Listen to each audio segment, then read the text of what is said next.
স্নান করে কিন্তু আমি কিন্তু পুজো দিয়ে নিয়েছি, তোমরা কিন্তু দেখেই নিয়েছো। আর তারপরে কিন্তু আমি বসে পড়েছিলাম সবজি কাটার জন্য।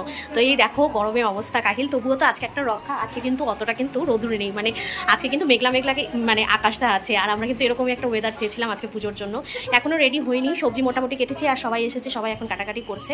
এই একটু পরে ঠাকুরের জিনিসপত্র সব কিছু গুছিয়ে নিয়ে তারপরে কিন্তু রেডি হবো। আর পুজো কীভাবে হয় সব কিছুই কিন্তু তোমাদের সঙ্গে আমি তুলে ধরবো। টাটা।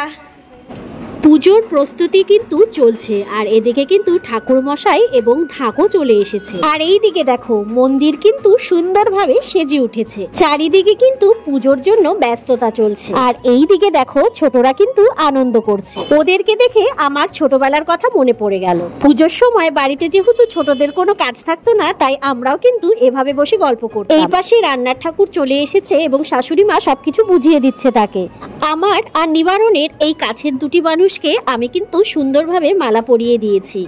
বাড়িতে বাবার প্রতিষ্ঠা হচ্ছে, তাই কিন্তু এই দুজনকে খুব মনে পড়ছিল।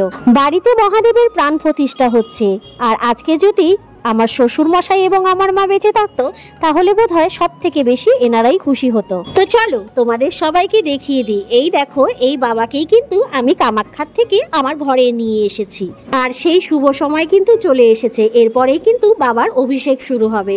তো আমিও যাই ঝটপট রেডি হয়ে নিই, আর তারপর কি হয় সবকিছুই তোমাদের দেখাবো।